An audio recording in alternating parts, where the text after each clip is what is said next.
I would say the state of well-being right now within the web industry, and its creators, for example, and people who actually work within the Web3 industry, is quite bad right now, as I perceive it, because it's a high risk space. It's an overly motivated space where very often people get extremely excited, but then they go crashing down.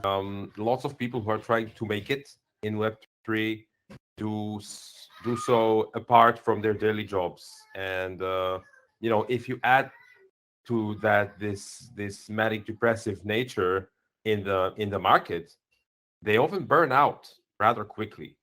So I totally agree that it's high time for everyone to kind of look at themselves and maybe reconsider the amount of energy that they are putting into their 1,000 projects, and maybe focus on their selves for a change, and because otherwise burnout is very near and it's real. A very important part of our work at Better Virtual Architecture is finding different architectural use cases in the metaverse, in the virtual worlds.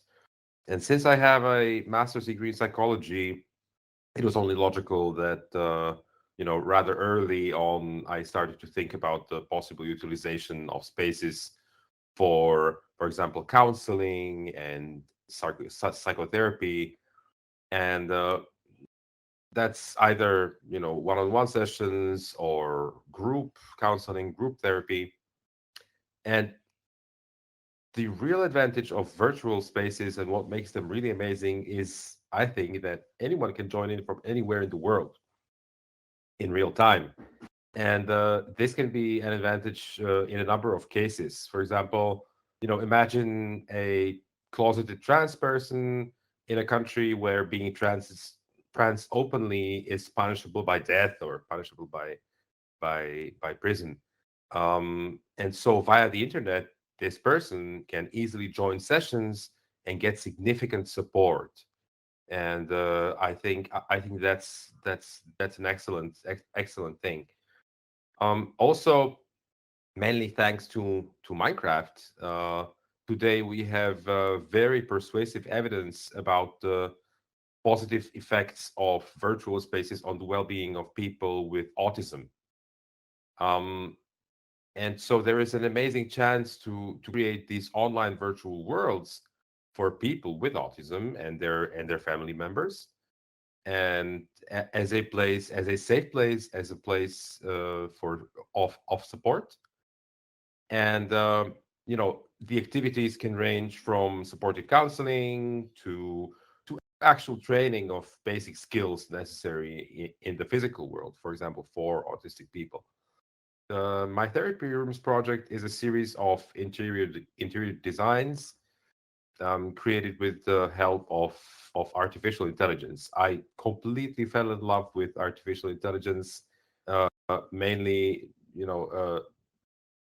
text to image prompt based artificial intelligence. And I was doing, I joined the, let's say, the movement uh, very early on, and just for pleasure, for fun. But then I figured out that I can really, use AI to to help me envision spaces, and to offer these spaces to people. For me, it's a completely fascinating journey to propose these spaces that are, on one hand, very different, both in terms of architecture, in terms of interior design, to the physical spaces. And then on the other hand, um, they have to be familiar enough in terms of user experience, meaning that the functions of the spaces are still kept at a familiar level for the users. So in order not to confuse them or make their stay in the virtual spaces uncomfortable. So this means, you know, uh, you have to be still oriented as a user in the space, but of course the space doesn't have to have a roof, for example, just like Jose's space here. No, we don't. It's not raining in virtual worlds, or at least not in this one. So, for example, a roof is not completely necessary. And then I was playing a lot with the use of flora, so of these like overgrowing flowers and flora in general. And of course, I was playing with colors and strange worlds behind the windows of the therapy rooms. Yeah, so that's it for the therapy rooms. And now to the second part of your question, or actually the third part, in terms of our activities as better for supporting vulnerable communities uh, and their mental health and feeling of safety.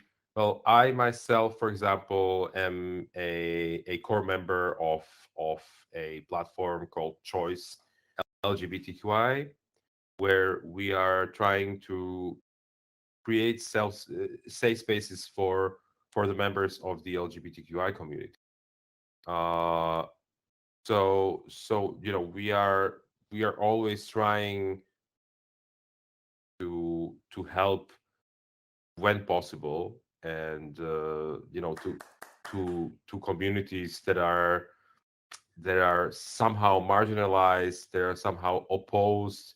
And yeah, I mean, that's I think that's my personal kind of stance, and has been since I was 14 years old. So that's, we are trying to do our best, and and not burn out in the meantime. Thank you.